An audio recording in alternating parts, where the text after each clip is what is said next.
Hello, and good morning. Bringing my microphone over for all of you.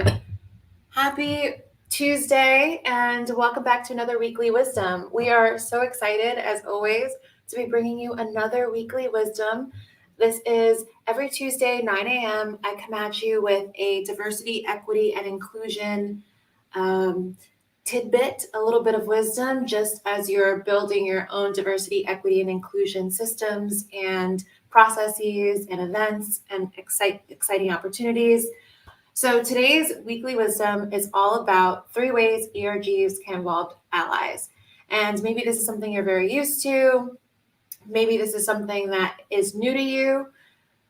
I'll tell you, right now, we are seeing so many employee resource groups popping up, so many organizations starting these employee resource groups from the very beginning. And it is lovely to see that so many organizations are starting to prioritize this. But of course, many people also have questions. Do I involve allies? How do I involve allies?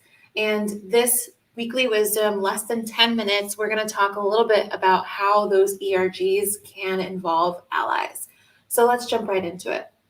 Before we talk about this, let's define a couple of terms. Let's talk about what an employee resource group is and then what an ally is. So this definition comes from an article from Great Places to Work. Employee resource groups are voluntary, employee-led groups whose aim is to foster a diverse, inclusive workplace aligned with the organizations they serve. They're usually led and participated in by employees who share a characteristic, whether it's gender or ethnicity, religious affiliation, lifestyle, or interests. The groups exist to provide support and help in personal and career development and to create a safe space where employees can bring their whole selves to the table. Allies may also be invited to join the ERG to support their colleagues. Now, here are the parts that I'd like to make sure we highlight here, because this is a very quick and easy explanation of employee resource groups. But as you can see, the groups are specifically in existence to provide support and help in personal and career development and to create a safe space where employees can bring their whole selves to work. Now, whenever people think about employee resource groups, they'll often ask me, if these are supposed to be safe spaces and places where people can come together, those who identify a particular way, are allies allowed to also be involved and should we involve them? Here's the deal. Firstly, actually, organizations have a legal obligation to include allies. We cannot have groups that are in any way discriminating, even if it means that you're trying to keep a safe space for a particular identity. So you have to have allies. Now, the second thing to keep in mind about this is that actually having allies is what makes an employee resource group even more powerful. Employee resource groups are definitely places where people of the same identity can come together, but they're also, as you can see at the top of this definition here, they're also here to promote and foster diverse and inclusive workplaces aligned with the organizations they serve. And that means that kind of opportunity to bring everyone in and to have conversations as a whole, both those who identify and those who feel deeply connected and invested, even though they don't identify with the community, that is what makes employee resource groups powerful. So just wanted to outline that for all of you, and also illustrate here this last bit that allies may also be invited to join the employee resource group. Again, I have to say that you should definitely involve allies who don't want to be creating these silos in a way that might get your organization into any legal trouble.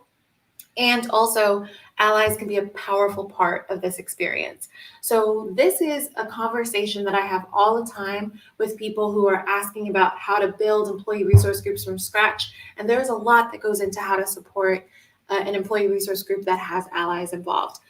We're not going to get into every single bit of it, but I do want to give you 3 ways employee resource groups can involve allies. Let's start with the first one. So you're going to want to consider creating educational and cultural events that are open to everyone.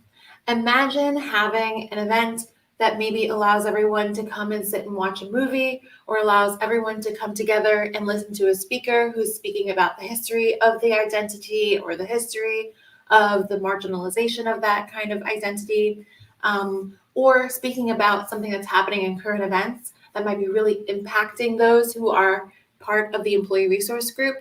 Maybe having food and potlucks and bringing some of that in so that people who have not had as much exposure to the community that's being celebrated by the employee resource group, but who believe in the power and in the idea of supporting groups, giving them exposure to that kind of culture.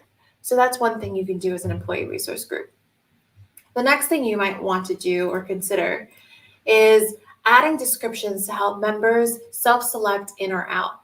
So when you have employee resource groups with both those who identify and allies, people who don't identify but who feel a kinship and a desire to support those who are who identify one way or another in accordance with the employee resource group, you'll want to make sure that you are helping people make informed decisions about whether or not they should or can be they should be involved in a particular activity.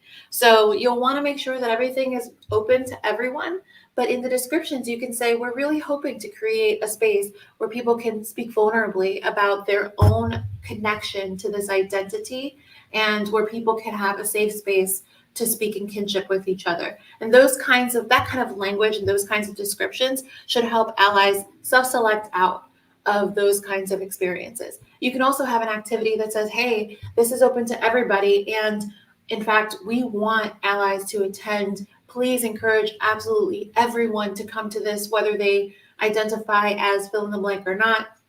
This is going to be a great opportunity to build connections across the organization, and that's what we hope to see here. Those kinds of descriptions can help people learn more about how to be an effective ally, and they can also help people really think carefully about how they're showing up in these spaces.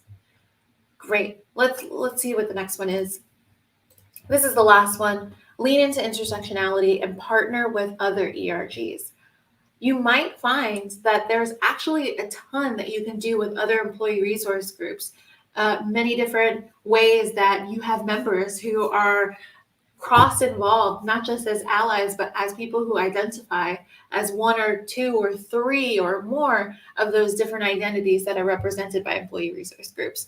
This is a way for you to really exponentially increase the number of allies you're touching. This can be a beautiful way to allow everyone to understand that this is a functioning employee resource group initiative that allows everyone to build that sense of inclusion and belonging across all of these different identities. There's so much power in employee resource groups, and my hope is that you see that as you're thinking about the different ways that you can continue to grow and support these groups. I also want to give you a couple of other tidbits just for those of you who are thinking about how to cultivate a connection with employee resource groups that you don't identify with personally. So if you yourself are an ally, here are a couple of tips just for you.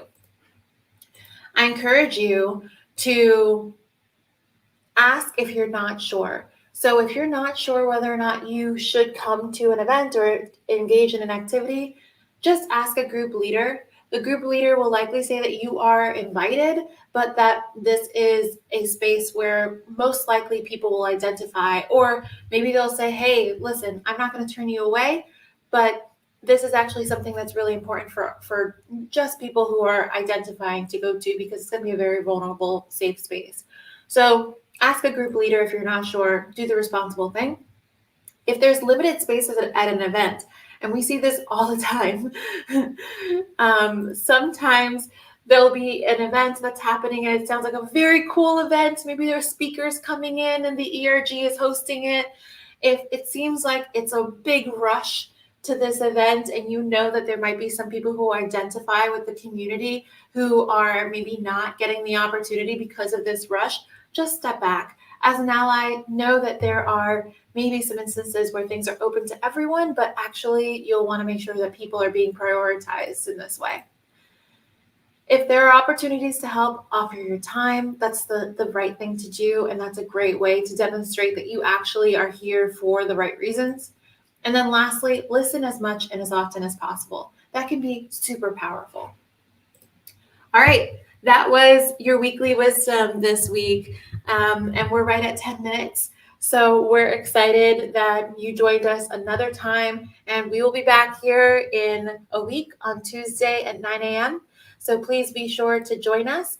And remember, if you want to learn more about Scene at Work, my lovely team, and the work that we do to support employee resource groups and other organizations and their DEI initiatives, please check us out at sceneatwork.com. All right, thanks everyone. Bye.